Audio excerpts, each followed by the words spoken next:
Welcome back to my channel. આજે આપણે બનાવશું રીંગણનો ઓળો। તેના માટે આપણે ઓળો બનાવવા માટેના જે મોટી સાઈઝના રીંગણા આવે છે તે લેશું। અત્યારે આપણે 2 રીંગણનો ઓળો બનાવશું, જે વજનમાં અંદાજે 400 ગ્રામ જેટલા છે। હવે આપણે રીંગણને શેકતા પહેલાં તેમાં કાપા પાડી રીંગણ સડેલું કે ખરાબ નથી તે ચેક કરી લેશું। આ રીતે રીંગણને શેક્યા પહેલાં કાપા લગાવી ચેક કરવું જરૂરી છે, કારણ કે રીંગણ શેકાઈ ગયા પછી જો તેમાં ઈયળ હશે તો ખબર નહીં પડે। હવે આપણે રીંગણ પર તેલ લગાવી દેશું, જેથી તેને શેક્યા બાદ છાલ આસાનીથી કાઢી શકાય। તેલ લગાવ્યા બાદ રીંગણને આપણે ગેસ પર શેકવા માટે આ રીતે મૂકી દેશું। તેને હાઈ ફ્લેમ પર બધી બાજુ સરખી રીતે શેકી લેશું। રીંગણને શેકાતા 4 થી 5 મિનિટ જ લાગે છે। તેને આ રીતે ફેરવતા જઈ બધી બાજુ સરખી શેકી લેશું। રીંગણની છાલ આ પ્રમાણે કાળી થઈ જાય એટલે રીંગણ શેકાઈ ગયું હશે। ગેસની ફ્લેમ ઓફ કરી દેશું અને આ જ રીતે બીજું રીંગણ પણ શેકી લેશું। તેને તમે આ રીતે પ્રેસ કરીને પણ ચેક કરી શકો છો। આ રીતે છરીથી અથવા હાથેથી રીંગણની છાલ કાઢી લેશું। હવે રીંગણને આપણે મેશ કરી લેશું।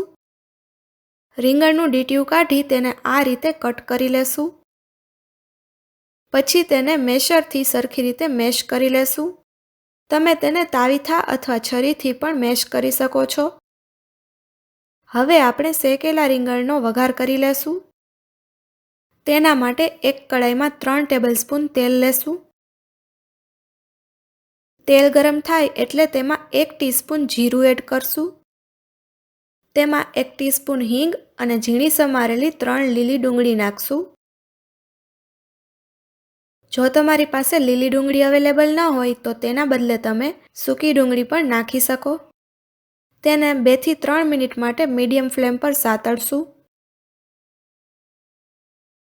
હવે 2 મિનિટ પછી તેમાં 1 ટેબલસ્પૂન લસણની પેસ્ટ ઉમેરશું।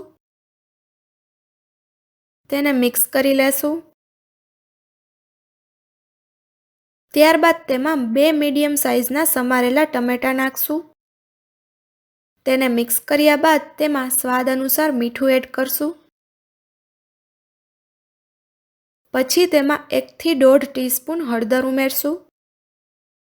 તેને મિક્સ કરી ટમેટાં એકદમ સોફ્ટ થાય ત્યાં સુધી થવા દેશું।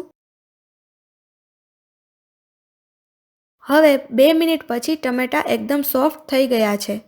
તેમાં આપણે હાફ ટેબલસ્પૂન મરચું એડ કરશું। ત્યારબાદ તેમાં ઝીણા સમારેલા લીલા મરચાં ઉમેરશું। પછી તેમાં શેકેલા રીંગણ નાખી દેશું।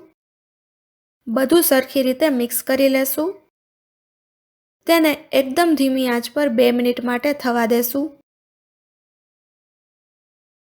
હવે 2 મિનિટ પછી તેમાં ઝીણું સમારેલું લીલું લસણ એડ કરશું।